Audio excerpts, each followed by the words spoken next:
Hey guys, welcome to the first episode of Convos on the Pedicab. My name is Alex Stringer, and I'm joined by a very special guest. This is my friend Ashton Bennett. Hello. Ashton, he's an accountant, and he also produces music. He DJs. He does a lot of creative projects. So Ashton, why don't you tell us a little bit more about yourself?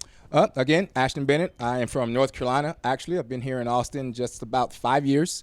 I've been an accountant for 10 plus years, as he stated, but on the side, I do like to produce music, learn music structure, learn music theory. I like to DJ with my friends, just things that we like to do. It's our place of solace where we can get away from the world and just be ourselves for a little bit. That's me. That is awesome. And just before we go any further with this whole COVID stuff and the fact that we're in the midst of a pandemic, my buddy Ashton, he's got tested a couple of weeks ago. He's completely negative, has no symptoms.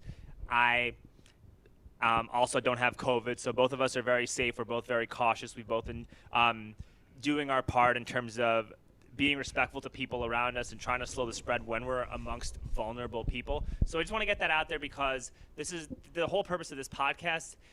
It's a way to foster discussion. It's a way to get us to listen to one another. It's a way for all of us to talk through the problems that we're facing, and we want to do it in a way that's as non-divisive as possible. So we're putting all that out there just before we even get started.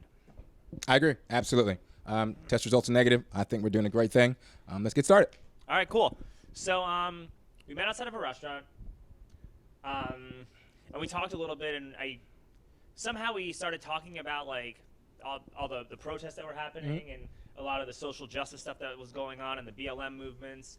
And I remember that I just completely out of nowhere, I blurted out to him that, I think that if every professional basketball player or football player were forced to spend 200 hours, 200 hours with a financial analyst in their rookie year, you would reshape the concept of wealth in the United States of America. And a lot of these inequities, these social inequities and these racial inequities from an economic standpoint would almost go out the window. Or at the very least, they would dissipate significantly.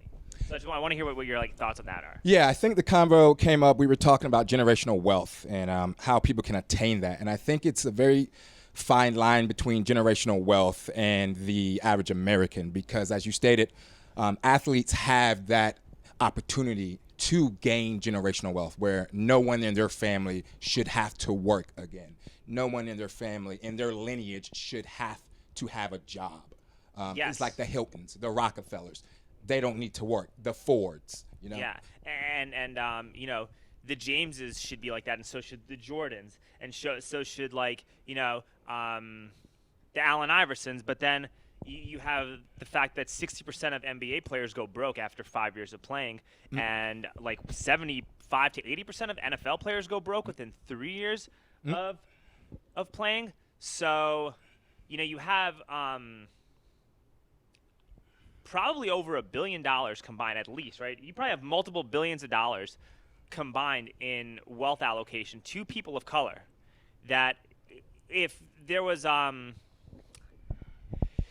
much better set of financial education principles involved, that money could multiply and be reinvested into black communities, and it could literally be it could be a completely transformative experience to a lot of communities of color in a really positive way without having to have any of these violent protests that we're having. I agree, but that starts at an elementary level. It's hard to teach a young man who's never had a dollar, who's never understood wealth, that when he turns 18, 30 days from now after he signs a contract, he's going to have $60 million in his pocket. It's hard to teach him at that time how to invest. It's hard to teach him the importance of a dollar. That financial institution, that financial education should be started at the elementary level when we're teaching kids how to read, how to write. We should be teaching them how to balance checkbooks. We should be teaching them financial responsibility. So I think that's an implementation from when they're much younger than when they become adult and say, hey, you shouldn't do this. Because now you have that money. Fully agree, and I think that you can be literally using city tax dollars to finance financial education programs in boys and girls clubs. You could be teaching financial education in elementary school and make it really simple. And it should just be like a reoccurring concept. So by the time you're 18 years old, you should understand, what a PE ratio is, what an income statement is, a balance sheet. Yeah. It should be a free cash flow versus operating cash flow. Yeah. It should be a course starting in elementary school all the way through high school. There's no reason they shouldn't learn understand that. what a basic call option is. understand how you can generate income without having to actually work for income. Yep. Because there's a lot of people got really screwed off this pandemic, and a lot of people, and then we're not talking about like the very rich and the very poor. A lot of people also made out like bandits, and I'm talking about middle class people that made like tens of not hundreds of thousands of dollars just investing. Like Yes. Facebook was $150 a share, and now it's $300 a share. The market Imagine what would have happened if you placed. If you had some money saved up and you had like a couple $1,000 saved up and you just placed a couple call options on Facebook or on Microsoft or even on Apple, like your whole your income inequality would be changed tremendously. And I think that's something that people are not even addressing or talking Well, they about. don't have the education. They don't know. They don't understand how to do that. They don't understand the importance of investments. I didn't know about investments until I got to college. I didn't know what that option was. And like you said, the market was on sale since this pandemic. Yes. It was a great time to invest. And dude, to be honest, there's still tons of opportunities depending on where the country's headed. Right, I think that because of civil unrest, I think guns are probably a good thing to buy. Like gun stocks, Ruger and Smith and Wesson are probably a good thing to buy. I think like gold and silver are always going to be good. I think Bitcoin and cryptocurrency are smart buys. I think the sports betting sites are going to be really good, like Penn Gaming and DraftKings would probably be a good thing to like buy because of. It's a great the fact time that to we're gonna have- diversify your portfolio. Yeah, and I think that also Apple did a split. So I did a call option on Apple today because I know for a fact that in the next month and a half it's going to go above the strike price that I picked. And if it doesn't, guess what? I still have enough money saved where I'll buy it back when it drops. Yeah.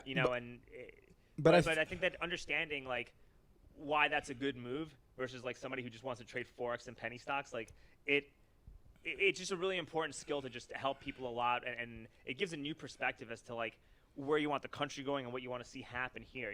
It's a great skill to possess, but you also have to have expendable cash to do it. Agreed. If you do not have expendable cash, you don't have that option. If you're living paycheck to paycheck, you don't have the option to take a risk on buying Tesla stock.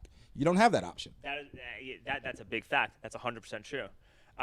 But if you were to teach financial education to the kids in the schools, exactly. Guess what? When you're 17 or 18 years old, even if you are poor, most 17-year-old, like I'm a substitute teacher in like the Hayes County School District. I was a sub in AISD. A lot of these kids, even though they were like poor kids, they had like their after school jobs. You know what I mean? Some of them even like sold drugs and whatnot, right? Like they had money. A lot of these kids did have like some disposable money, and you don't have like that many responsibilities. Not to throw out like stereotypes about like drug dealing, but I'm just offering something else out there, right? Like, or like, they could work a regular. They could have worked a regular job. They could have done some construction institutionalized, job. They could have done a whole bunch of stuff, right? I didn't even mean to throw the drug dealing stuff out there, right? Because it's a stereotype. Yeah, I didn't. Yeah, but I've also worked in like ALC and like some schools, and the kids would brag about all that stuff in front of me. So that's why I like threw it out there. Gotcha. It wasn't like meant to be like disrespectful or anything like that at all. So I'm sorry if that's how it. Oh no, I understand. Okay. That's good. But a lot of these kids, when you're a little kid with no responsibility, all your income is disposable because instead of spending money on Jordans, why not just start making investments right now when you're 18 years old, right? And if that concept gets ingrained and people start seeing how much their money can grow, it could change the game up a lot. And then, the kid that's not paying attention when you're talking about that, right? Or the kid that just wants to be a consumer all their life for acceptance, that kid becomes the adult who lives paycheck to paycheck, and you don't want that. Okay, so then, but that starts at a much higher level. Everyone's talking about police reform. We need to talk about education reform. Everyone's talking about, defund the police. It's not about defunding the police. It's about allocating funds to where it matters. And those funds matter in education reform. If you want these children to understand financial analysis, if you want them to understand the importance of investments, they have to be educated. The one most powerful thing you can possess in this world is education. That's it. And if we're not going to educate these kids, how dare we judge them later in life because they don't know?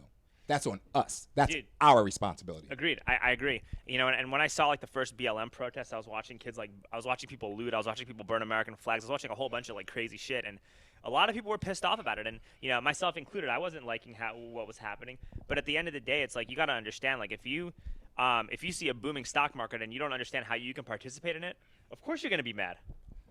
You know what I mean? If you see like a bunch of ultra rich people getting exponentially wealthy, and you're still living paycheck to paycheck without understanding like how you can advance your position in life, like of course you're gonna be fucking furious. They weren't looting and burning because people are rich. No, I understand that, But I'm just offering a perspective. Like, you'd probably be less likely to want to go do those things if you had if someone had like your perspective if you're on that, working every day of your life and you're not gaining any traction, and you see someone who's not working as hard as you are and they have all of the wealth in the world, it's a little discouraging. Yes. But without education, you don't know how to get from point A to point B. And to go back on your, when you stated that people were looting and rioting and you didn't like the way that looked, I'll say this. You're right. Looting and rioting isn't the answer to solve the problems. However, I think it's Newton's third law. For every action, there is an opposite and equal reaction. You cannot judge the reaction without first having the action. Well, it does really put into focus that there is a real problem. It's absolutely. And that's partially why, so I'm also running for city council, and this is not going to be about my campaign or any of that stuff. This is literally just about talking to other people about what's going on. But seeing all that stuff made me want to place a high priority and a high focus on offering financial education to people in those communities, because this is a glaring problem. And if we don't fix this type of wealth inequality, I really believe that we're not going to have a United States of America anymore. Yeah, the wealth disparity is growing larger, and it's the middle class line is changing every year, and it's getting tougher for low income families to simply provide for the basic necessities that they need. If you can't provide basic necessities, then you can't provide anything that comes after that. And that's where the division is now, is that we've lost focus on the most vulnerable. In our country, we are not focused on the people who need us the most. We're more focused on the people who make the most. That's the division that needs to be closed. I can't argue that. And one of my main criticisms about the stay-at-home orders, because I was very anti-lockdown, very anti-stay-at-home stuff, and you can understand considering what I do for a living. Absolutely, yeah, right? Absolutely.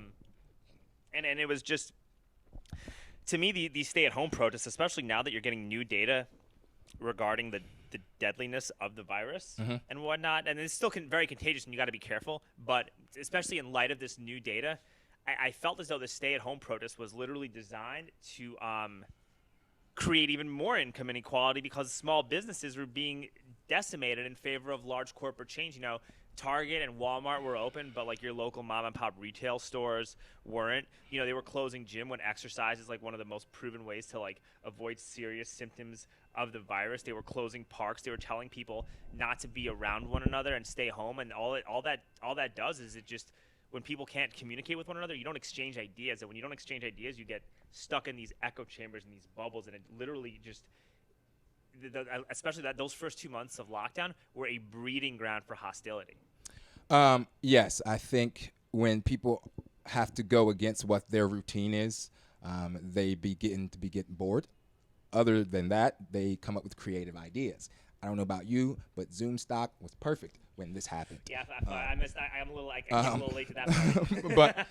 but with the stay-at-home orders, it's having to understand the balance and having to be able to see both sides of both perspectives. Yes, we did not know at first what this virus entailed. We didn't know. We didn't have the science. We didn't have the data. In my mind, my perspective, where I'm from, life is the most fragile thing on earth.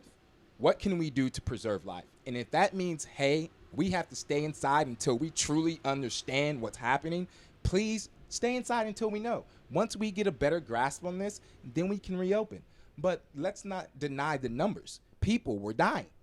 They were dying. That is true, and I agree with that. I think that you should err on the side of protecting human life. But if our government really cared about human life and was really about all that, then they would have had a plan in place to provide people with just compensation. Yeah, I agree. For not working, and there was no plan. And luckily, things got scrambled, and they worked themselves out for most people at the last minute. But if you don't have a plan for providing just compensation to people who cannot work or own their businesses, and they're still obligated to have to pay rent and their mortgage, and there's no freeze on that, dude, that's a human rights violation. I agree. Without that plan, that's where we failed as a society, and by we I mean our government. That's where they failed. They wanted to lock us down with no plan of how you're going to pay your bills. How are you going to pay your bills? Exactly. Yeah. And if there was a plan in place, I'd have been like, okay, fine. There's a plan. Dude, listen, man. The first month or so of the lockdown before I got any kind of unemployment, like everything I stocks were fucking plummeting. I was like losing money left and right. I couldn't go earn it back. I couldn't buy anything on sale because I was like stuck. I was fucking pissed, dude. And I was becoming like I was like ready to jump on the Donald Trump train full fucking force because of But he was the one without the plan. Because of how mad but at least he didn't want to lock us down. So that was my take on it. Like he didn't lock us down. And nobody had a plan either. None of the Democratic officials had a plan either. They were just lock us down with no plan. I agree. But I was like ready. I was full blown. I was gonna go like full blown Trump. But then all of a sudden my like unemployment stuff came through. I had like some money in a CD that matured.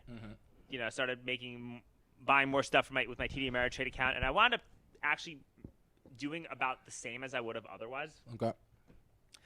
So, needless to say, I have my like political stances. They've always been like well-rounded and nuanced, and they're back to where they are. Okay. Because I'm not like stressed. And the point is that when you're like under excessive amounts of financial stress, like you can become an extremist. Dude, you lose IQ points. You literally use like one whole standard deviation's worth of IQ points, and when you do that, that's how people become extremists. Yes. When you lose it on both ends of the both sides. ends of the spectrum, you become an extremist. Both you lose it when you're financially stressed because you lose IQ points as a result of that.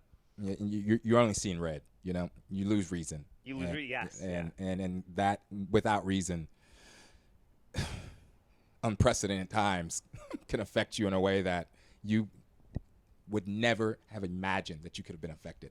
And so I understand where you were coming from when you wanted to jump on one train, left or right, no matter what you want to do, going through the lockdown without having any income and not, going to bed without knowing where your next dollar is going to come from. I can imagine that stress. I can. But you're one person, and I know you're not the only person who went through this. All I'm saying with this entire thing is the entire government failed, left and right. They both failed. Everybody failed. They failed. Everybody shat the bed. Everyone shat the bed. They completely failed. With the lockdown, with the no financial plan, it was a complete failure. And we simply did not handle that well. Yeah, we shat the bed. Yeah. We shat the bed. But back to what I was saying about like the extremism. I deactivated after the first Floyd protest, right? I deactivated my social media for like a couple months, and I just recently put it back up because of the city council stuff.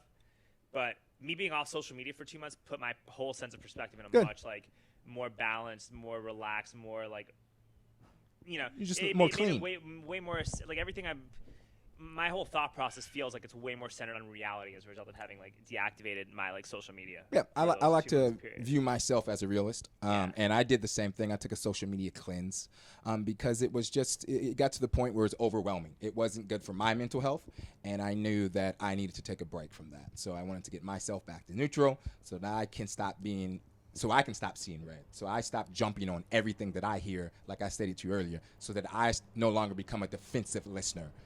So that as soon as someone says something to me, I attack them because I'm offended and I'm defensive by what they wanted to say. That's why I had to get off social media so that I could get myself to neutral and be able to listen, be able to hear, be able to communicate. We don't have to agree, but we should be able to converse as adults. I agree. And I think that the more people are conversing with each other, the less civil unrest you are going to have by default. And that's why it's really important for people to get out and talk to one another, because you want to fix a lot of the problems that we have, right? The wealth disparity, and you want to definitely address police reform. That's something that I think everybody is agreeing on. The only argument now we have is how we address the police reform. But I think that the best way to do that without, extreme amounts of civil unrest is for people to just be around one another and go do stuff together. So I posed this question to a lot of my friends who come from different backgrounds, different countries. I've asked them, why do you have this innate belief? Well, let me start over. I said, how many interactions have you had with police officers in your life? True interactions. Let's ask you, how many true interactions without talking about city council or anything like that, just you being Alex, how many true interactions have you had with cops? I've had a few. I have a lot of cop friends from jiu-jitsu. Okay, well, not cop friends. I'm talking random interactions as you on the street, and you are now involved in a situation where a cop is now in your space. He's talking to you. You're interacting with him. He's either pulled you over, he's asked you to stop, he's done something. I don't know. I've had a few. I've never had any like horrible. I've never had any like bad interactions. Well, actually, that's not true. That isn't true. That's not true. I had Oh, I'll talk about the bad ones that I can think of offhand, right? But that's not where I'm going with this. Okay. Where I'm going with is there's the saying out there that not all cops are bad. Right. Okay. I counter that saying with, why do you believe all cops are good? Why is that? Well, I don't. Or the person who's posing that, the person who's saying not all cops are bad. Okay, they're not. But I counter that again with, why do you think they're all good? What interactions have you had with police officers that made you say the majority of them are good? My personal opinion from like, look, I've never been in a situation where I was like afraid for my life or my safety or felt like I was going to go to jail for no reason. That's called privilege. I've never. Well, hold on, let me ask you a question though. Have you ever felt? Every day I walked out of my door, my mama told me two things: son, I love you, and put your seatbelt on. Every day, because she knew at any moment I could not be coming home from the simplest driving mistake. Don't use the blinker. No, I understand that. And I actually saw. So everyone was now there's all this new debate about George Floyd about he died of a fentanyl overdose, and I'm like, and they're like, oh, well, he was resisting, and I'm like, yo, you guys are missing the fucking point to this because if Derek Chauvin knew how to hold proper side control and was actually like moderately decent at grappling, you could have just restrained him without having to put your knee on his neck. All right. B, after seeing how he was reacting, he was just scared. This guy was literally just scared. He wasn't trying to hurt anybody. He was on drugs and he was scared. You could have just had a social worker that was riding with that department, or you could have literally said, hey, man, stay still. We're going to call like an EMT worker or a social worker or somebody while he's in cuffs to help calm him down. And this would have never happened. And C, I don't know if you saw the whole – did you see the whole video? I did not watch the video. I saw the 30-minute video. There was a 30-minute video on Fox that came out. I did not watch it. They came up to him, and right away, they pointed a gun at him right off the bat. Like, you did not need to do any of that shit. Like, that was completely unnecessary. Well, that's because they see black men as danger. That's why. He's dangerous. Or maybe they were just bad. Could there also be the possibility that those guys were just not good at their job? Okay, so if those two aren't good at their job, am I supposed to believe that the other 200 are good at their job? Don't they go through the same police academy? Point taken. But also, after watching that video, there was 4 of them, correct? Yes. So after so watching if I extrapolate, no. What I was going to say though, Ashton, just to add on to that. So I think all 4 of those cops got charged, right? If I'm not mistaken, I think all 4 of them got charged, right? What's that matter though? Is that justice? Well, because after watching the full video, there were cops that were like saying, hey, man, we shouldn't be doing this, or this is what we should be doing. And there were like cops that said, hey, man, put him on the side, or they weren't like automatically they weren't automatically complying with Derek Chauvin. If you watch the whole video, that's what I'm saying. Okay. Know, like if I were on a jury and I had to decide the fates of those 4 police officers, the only person I would find guilty would be Derek Chauvin. Okay. That's what I'm saying from watching the whole video. Objectively, I would find Derek Chauvin guilty 100%. But the other cops, I would not find them guilty because I really felt like they were just trying to do their job and they got caught in a fucking shit situation. They just didn't. What were they all? Were they all charged with the same charges? Yeah, they were all charged with the same charges. Okay. So with that, I think there was another incident that happened right around that time with the guy in Washington D.C. The older gentleman approached him and the cop pushed him down. The older gentleman fell down, split his. That was in Buffalo. Yeah. Was it in Buffalo? Yeah. Split his head open. Yeah. And then that video, I'm pretty sure I saw at least 1 or 2 officers try to go and assist the old man on the ground, but the other officer told him not to. He literally stopped them from assisting them, helping an old man bleeding on the ground. Yeah, the guy doing that should not be a cop. Again, so that now we're talking about another bad cop and another police unit. How many bad cops does it take for the entire? If the head is rotten, the body's rotten. If the head is rotten, the body's rotten. Okay, how many bad ones does it take to say, well, maybe the majority of them are bad and not so many of them are good as we thought? Because again, I posed the question, why do we believe all cops are good? Well, why? All right, maybe some of them are really bad, some are really good, and the majority are just like super troopers. Is how I look. Like the majority are they're literally just like the super troopers. They're just regular people who are just happen to pass the civil service test and they got hired to be police officers. I'm trying to figure out what I was going to say along with this. Shit, I just literally lost my train of thought. I think when you have a weapon of mass destruction on your hip, you can't just be a regular person. When you can take a life, you're not just a regular person. You're not trained. You're not I agree. I also think that if our cops were to be forced to be EMT certified, I think that stuff would probably go down, because when you have to be an EMT, you're valuing human life more. And like I said, these aren't like blanket solutions to the problems, but these are like things that you could do that everybody, conservatives and liberals alike, would say, hey man, that makes sense. Why aren't the cops EMT certified? Or why aren't the cops properly trained in grappling? You know, why? Like, how come? Right? Like it would make sense. Like, it's the perfect like knowing that you can like handle yourself physically without using a gun is like the perfect de-escalation tool that I think. Yeah, I agree. I think that they should be trained on how to de-escalate situations much more than let me pull my weapon out and terrorize this guy. The threat of life is how I'm going to de-escalate the situation. I'm going to threaten his life with a weapon, and that's. I mean, I agreed. It's becoming too much. It is. So let me get back to what I was saying, because I just remembered what I was Perfect. talking about. So you have some really horrible cops, and you have some really good cops, and most of them are just in the middle, right? And the problem is, with our age of social media and viral videos and the outrage culture that's happening, and the fact that like Facebook and Twitter function off of rage and hostility to generate ads and algorithms. Anytime like you see a bad cop doing a horrible thing, it can just get magnified. Exponentially. And so it makes the problem look. There's also a possibility that it could be made, not to like trivialize what you feel like you may have gone through when you were younger, but this also could be a situation where it's making a problem look a lot worse than it is. And I read some article today that apparently like unarmed killings of black men has gone down by like 63% since like 2015. I don't know if it's accurate or not, but I would make sure that it was a USA Today article. I read it, but if that were to be true, it makes you think like,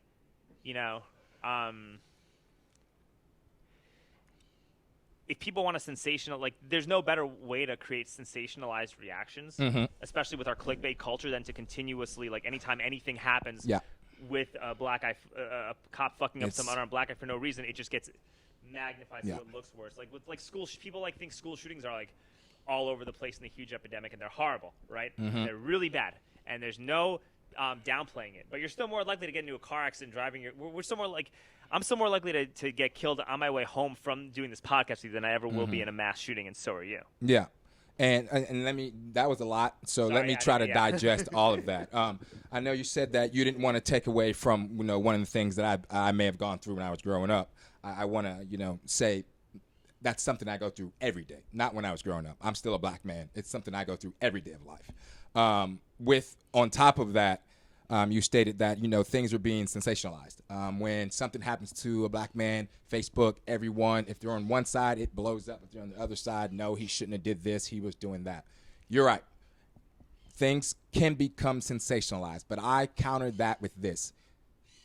Tell me how many black men have been murdered by police since this country was implemented or began before there were cameras. Without those cameras, do you think George Floyd's police officers would be going to court? Without that video, do you think what happened to that guy in Buffalo would be going to court? Let me say this. Racism isn't new, my friend. It's now being filmed. Black men have been getting assassinated by police officers for generations. You're just now seeing it. So now you feel like, oh my God, not you. I'm not speaking of you particularly. I'm saying the public is feeling like, oh my goodness, this is getting overblown. No, it's just now being put on camera. You just now have to face it as a human being. We've been facing this for generations. Generations of black men have gone out and never come home, and nothing has been said, because you know what happens when you become the chief of police? You cannot be fired.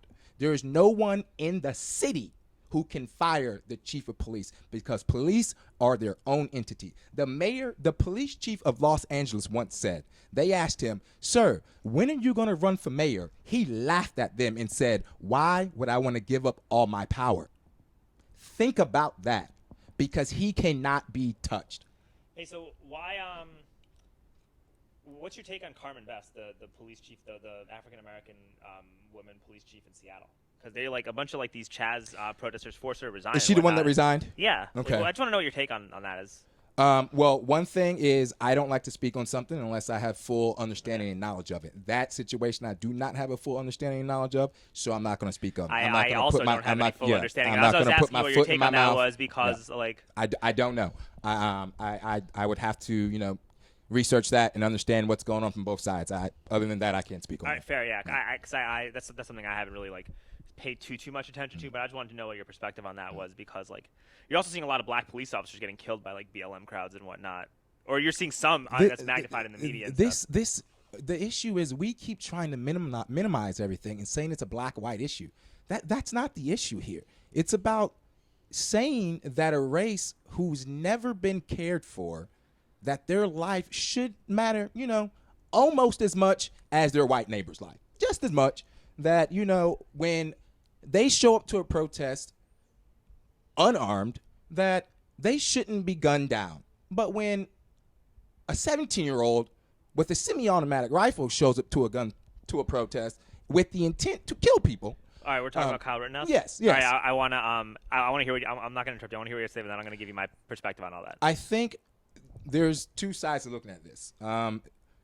Let's go back before we get into Rittenhouse because with the Black Lives Matter movement, I think within that movement there are some extremists, and extremism does not accomplish anything. Agreed. No matter Agreed. what side you're on. Agreed. Right? I fully agree with that. So I'm not going to sit here and say that I agree with every single person that supports Black Lives Matter. That would be ignorant of me. Yeah, super ignorant. Yeah. So that I'm not going to say. Because I've met a lot of BLM guys that I really like a lot. You know what I mean? Like that have a common goal. Yeah, in mind. that they should be running for public office and being involved from a government standpoint because they're saying stuff that really makes sense and they are genuinely understand perspective. Like I went to like the Reopen stuff and I was talking to a bunch of BLM guys and it was all the black protesters that I got along with when I told them why I was there that like understood where I was coming from and that were like had really good points that I wanted to listen to.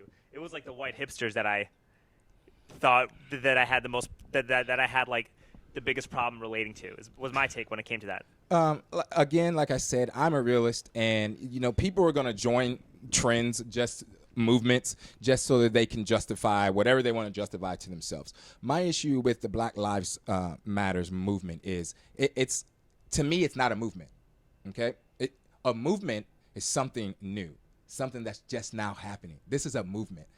This Black Lives Mattering should not be a movement. And if you have an issue with saying that people who have been systemically oppressed since they stepped foot in this country in 1619, that their lives should matter almost as much as their white neighbors' lives, that's because you have become traditionalized in the American way. And for a white person to say, Black lives now matter, they must at first admit to themselves that maybe subconsciously, somewhere in their head, they had the superiority complex. That maybe somewhere in their head, Black lives didn't matter as much. And if they have to admit that to themselves, then you have to start working on the foundation of who you are. And that is where people struggle. They will give you some leeway, but once you start attacking the true foundation of who they are, where they come from, and what they believe in, then they struggle with giving you what you deserve. That's where we are with Black Lives Matter. That's the point. That's the goal. We're not trying to take over the country. We're simply saying, can our lives have significance in any way? In any way? Yes or no? Can we have significance? You take it from there. No, these are hard points to argue with. Like that's I look, man. I grew up in New York City, so I was around like black people and Spanish people and people of all races and colors like my entire life. Mm-hmm. So I never really, it was just never something I gave a shit about. Yep. Right. So that's why like when I see all this stuff with all the identity politics and all this like quote unquote social justice that I see on like Facebook and Twitter and whatnot. It's taken me a while, and I still don't really fully understand it because I just wasn't raised that way. Like, I literally just never gave a shit about what somebody looked like as long as they liked to do the same things as me and we had the same interests. And, they offered value in some sense of the word in terms of what they could provide in a relationship. Yes. I really honestly didn't care. Like I have a Hispanic girlfriend. I'm probably gonna have a kid with her. Mm-hmm. I'm a Jew with the Star of David tattoo on my arm. Like I get it. You know what I mean? Well, you know what I mean? Like I get it, dude. The white supremacists don't even think I'm white. Mm-hmm. All right.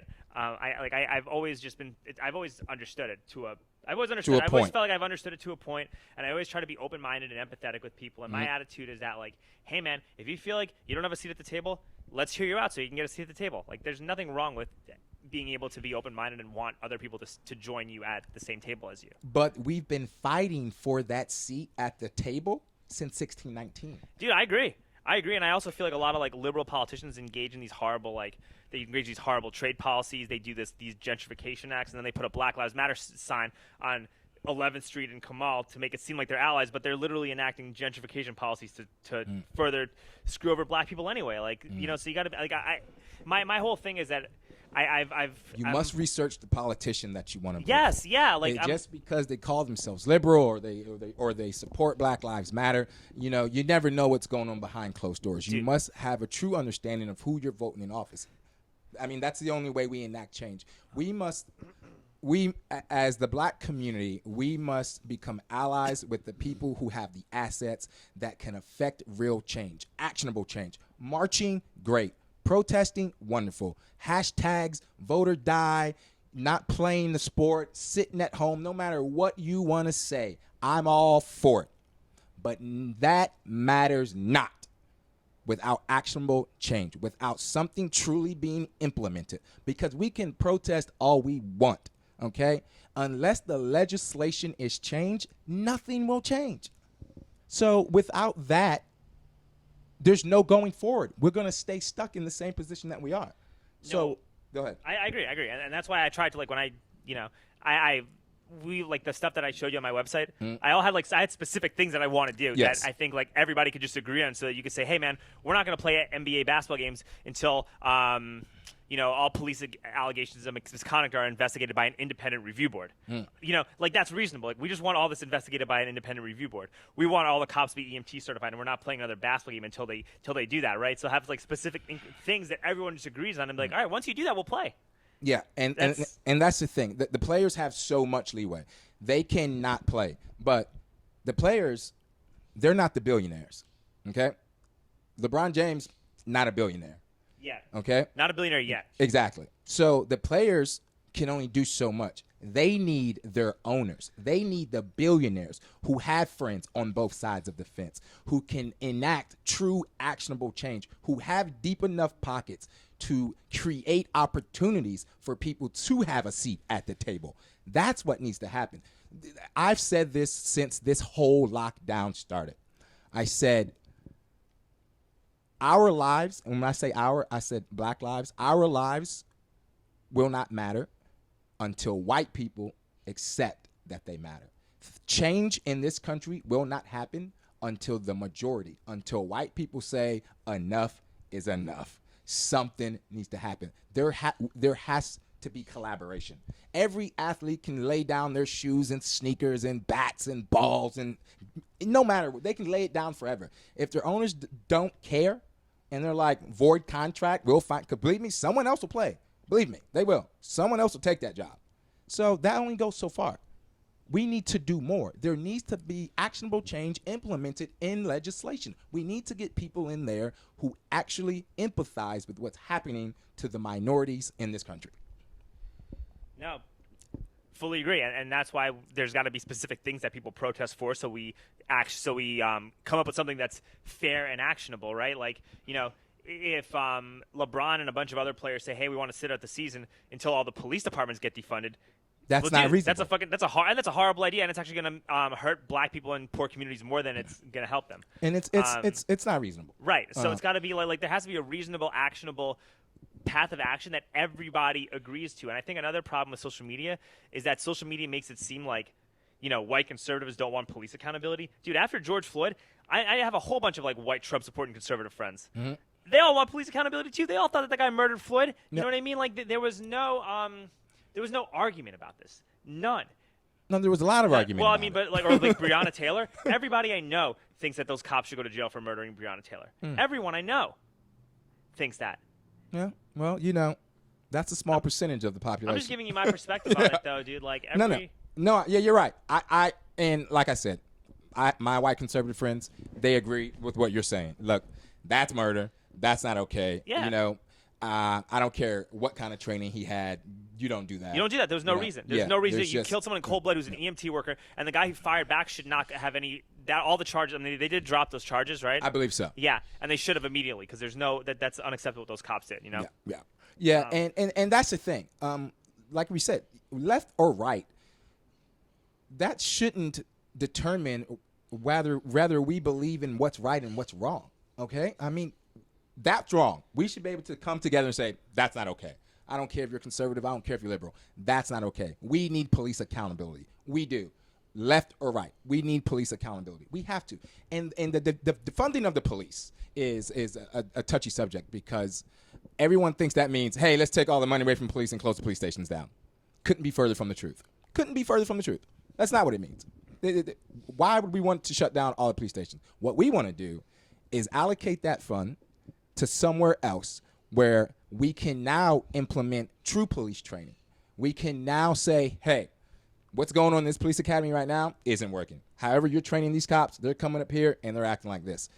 That's not okay any longer. So without dismantling something that's clearly not working, how do you fix it? So I'm glad you brought that up. So I think that I was looking at the APD budget from last year, and I know they changed it up a little. They changed it up substantially from last year, but we spent last year there was a $440 million budget spent on policing, and guess how much of that went into community like police work? $2.5 million out of a $444 million budget. That's 1/440th of our budget went towards community policing. We spent like $63 million on debt services. Mm-hmm. You know, you could theoretically you could shave off like a ton of administrative bullshit from our police budget, Mm-hmm. and you could build more police athletic leagues. You can have more cops on bikes, which is part of community policing. Mm-hmm. You could put more officers in diversion programs to help people who are in trouble with the law and provide resources in case for people who need help. You could build more police athletic leagues, have more boxing programs. Like I don't think they even have like any reputable boxing gyms in my district, where I'm at. So there's so much stuff you could do just for the sake of the community. And when you have community policing, you actually make more people. You actually solve crime more because. You mean that door-to-door walking type? The cop has a beat cops. They all have their little area. Or you just build more community centers that get police officers involved in a positive way. Got you. You know. People are more, people talk to you and they see you every day and you're like in the neighborhood and you live there. Mm-hmm. They're more willing to like be cooperating witnesses if something actually really bad happens. Or they're more willing to trust you, period. Yeah, exactly. And that's why a lot of problems don't get solved in like really horrible like crime areas like Chicago or like parts of LA because they don't trust the officers, so no one talks. I think that's part of it, right? Yeah. That's not the only reason, but I think that plays a role. I want to jump in real quick. You said the police budget was $440 million? This was last year. 2019 fiscal year? Yeah, or 2000 or early 2018 maybe? 19. Yeah. So let me ask you this. What was the AISD educational budget? Was it $440 million? It was nowhere close.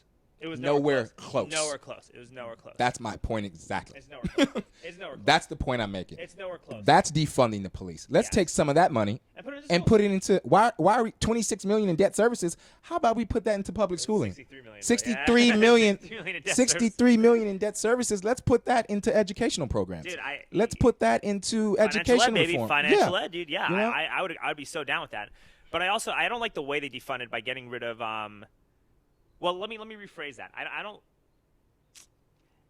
Actually, no. I'm going to say what I'm going to say, and then I'm going to add to it. But I don't like that they took like money away from training, and I don't like the fact that they're taking money away from cadet classes when we're like the fastest growing city in the United States. I think that's kind of like that's not the smartest thing to be doing, and it just it automatically creates divisiveness, and then creates a backlash of like back the blue. You know what I mean? You don't want that shit.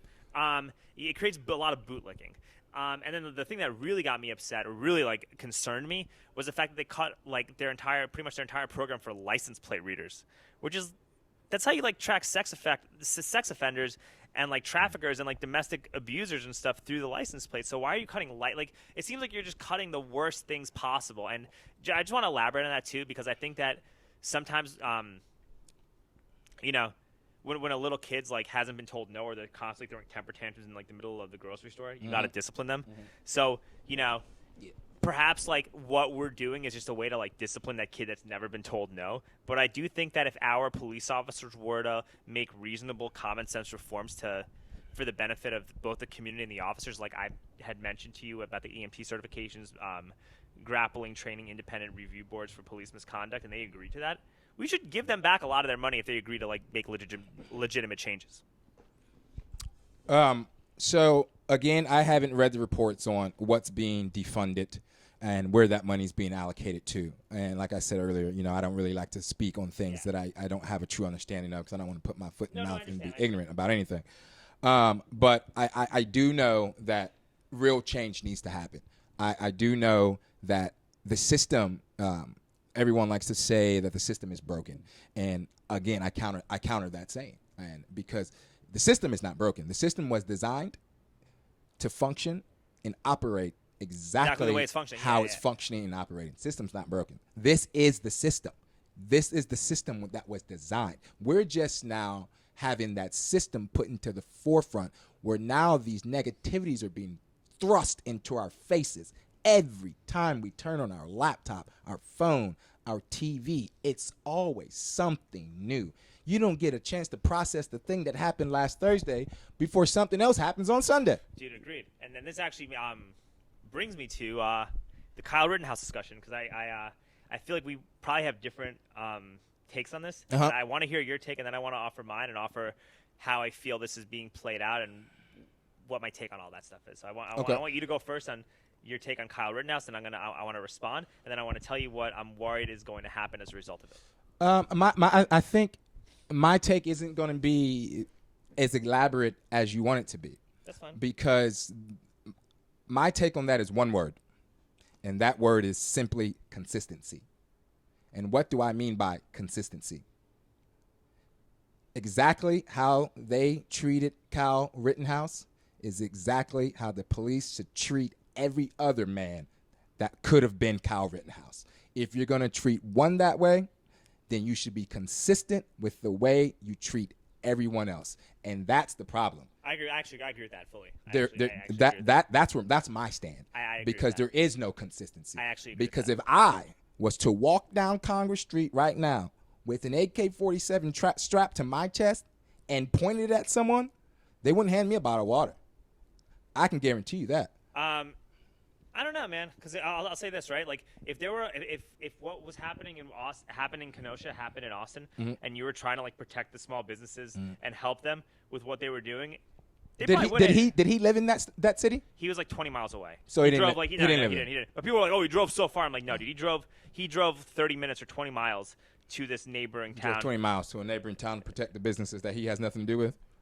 Yeah, that's an interesting aspect. Well, that's what. That's what he's doing. He's a 17-year-old kid. He probably saw what was happening. Mm-hmm. A lot of these small companies don't have insurance policies that cover this. They've already been like decimated by the pandemic, and then you add rioting and looting on top of it. It's like kicking somebody in the face with their dad, and I think that's why there's such a negative backlash towards a lot of this looting, is because it happened right after COVID lockdown. So it's just like, oh yeah, man, life's been really difficult for you, bro. You've really had a tough day. Let me just kick you in the face real quick, before I get out of here. So that was like how I. That's why I like have such a strong stance about the looting, because of like the timing in terms of like why and when it's taking place. And I could also go into like how I feel about looting and stuff, but I'll do that like after I finish this. Okay. Because I think there's justifications for it, and then there's times when it's not okay. But that's not what I want to talk about like right now, right? So you have this kid that probably sees all this stuff. You have a kid who wanted to be a police officer. You have a kid that had like some kind of like medical like CPR, basic medical type training, because he had like a medical kit with him, I'm assuming. And there was video of this kid like cleaning up did you see the video or the pictures of him cleaning up like the businesses that were like vandalized and stuff before all that? Okay. And there was also video of him handing out water bottles to BLM protesters who were getting tasered and getting maced and getting beaten up by cops. And there's footage of that. And I'm telling you everything based on footage that I've seen. Okay.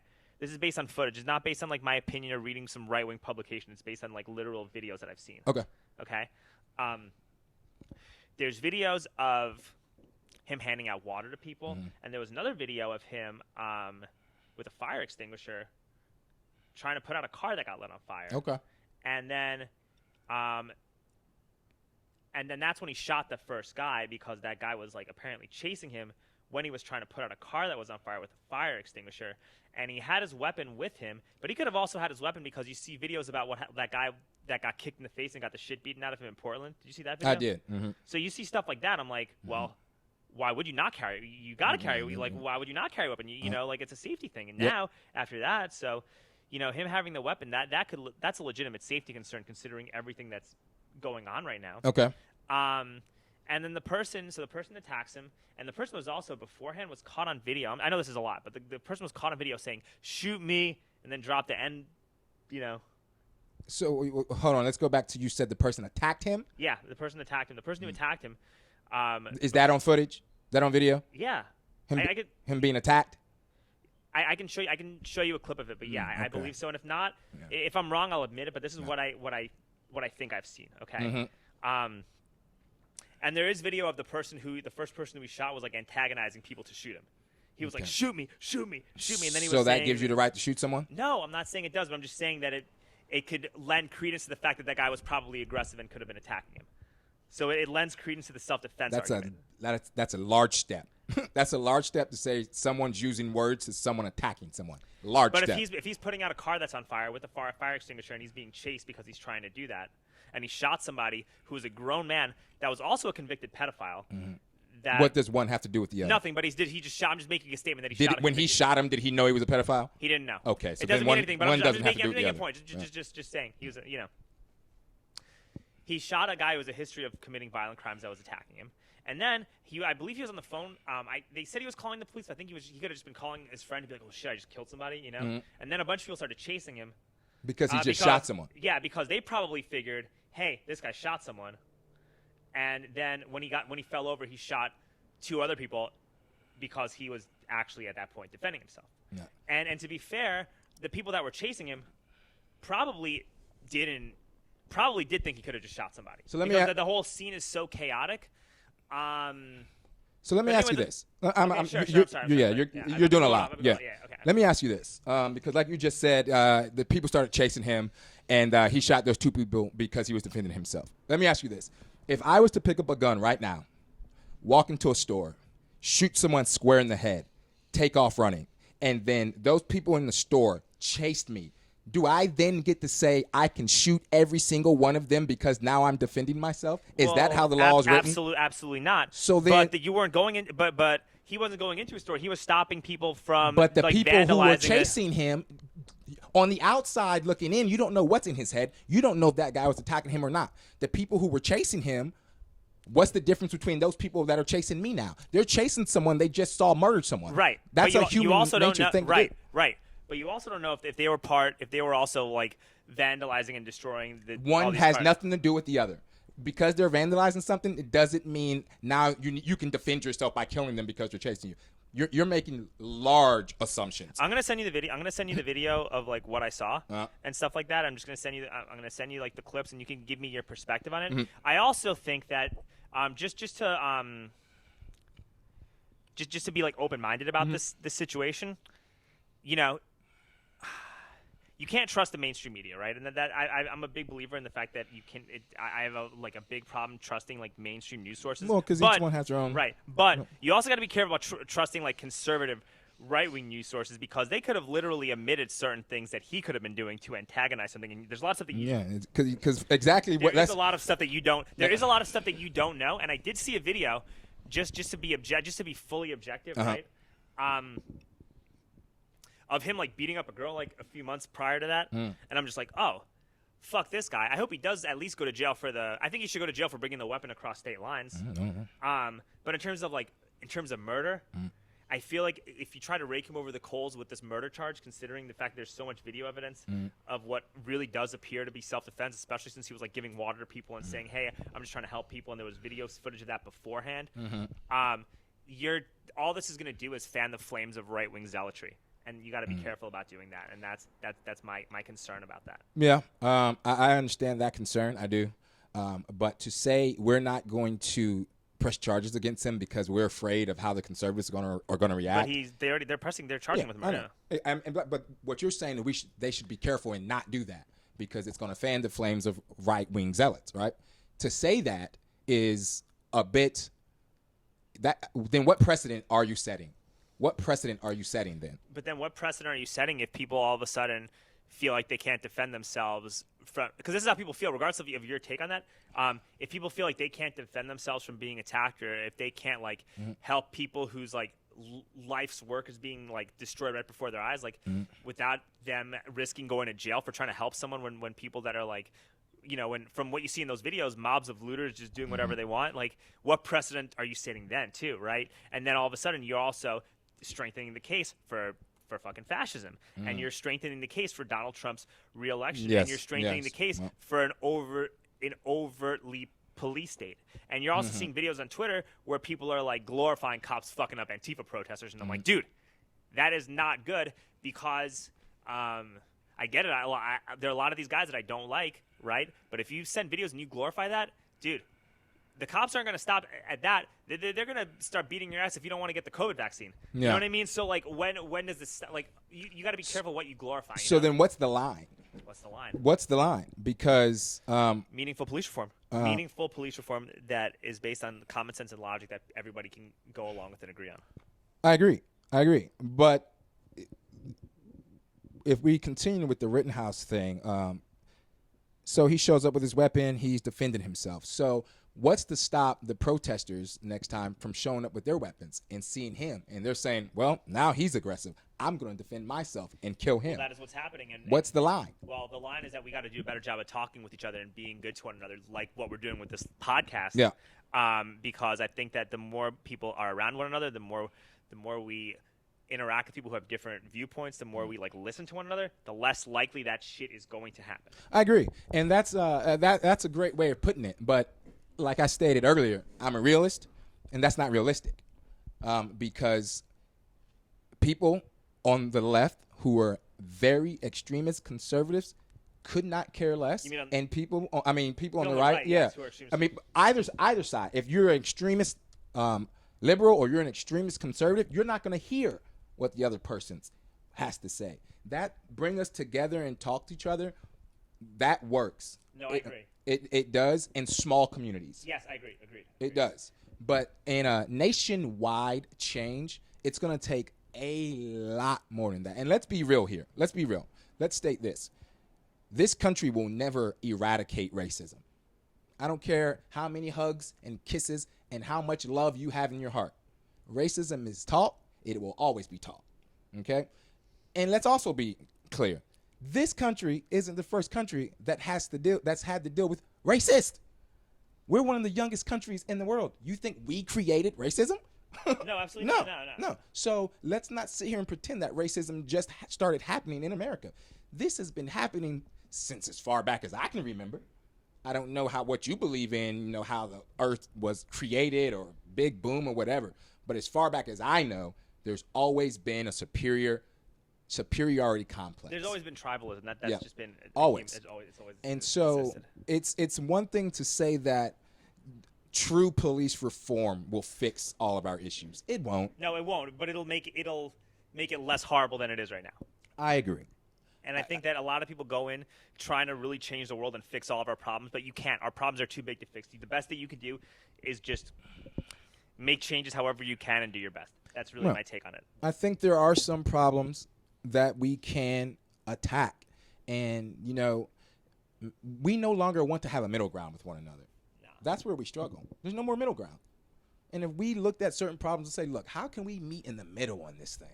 How can we do that? You give some, I give some, we shake hands, we go get a scotch, we call it a night. I'll get a scotch at the after. I mean, that's where we are. No one wants to do that anymore. It's either you're on my side or you're against me. Yeah, I don't like it. It's not cool. It doesn't help.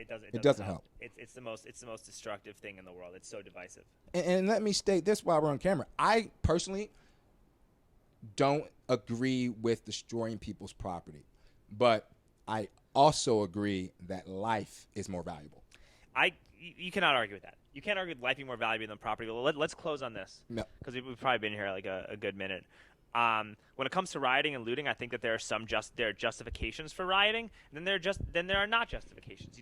Look, if you're like legitimately starving and a group of people are starving because of like extreme oppressive practices, by your government or by a group of oligarchs controlling you, and you go loot the grocery store so you can eat, that's understandable, right? If you have no health insurance, if you have no health care, and you loot a pharmacy so you can get medicine, or your family member, or your mom, or your dad, or your significant other can get medicine, or your child, that's justifiable. I think that's justifiable. Yes. If you're like looting a retail store to steal a big screen TV because of a tragedy, you're a fucking piece of shit, and they got to understand that. That's got to be like recognized. That's the line. Yeah. That's the line. I agree. I absolutely agree with that. I couldn't agree with that more. And I'll end it on this, however. And I think it was the late, great Martin Luther King that said, riots are the voice of the unheard. And what is it that America has not listened to? End quote. Don't quote me exactly, but I'm pretty sure that's what it was. So we can end it on that. All right, dude, thank you so much for doing this, man. I really appreciate it. Absolutely. Thanks for having me. You want to get that scotch? Let's do it. Let's get the scotch. Absolutely. All right.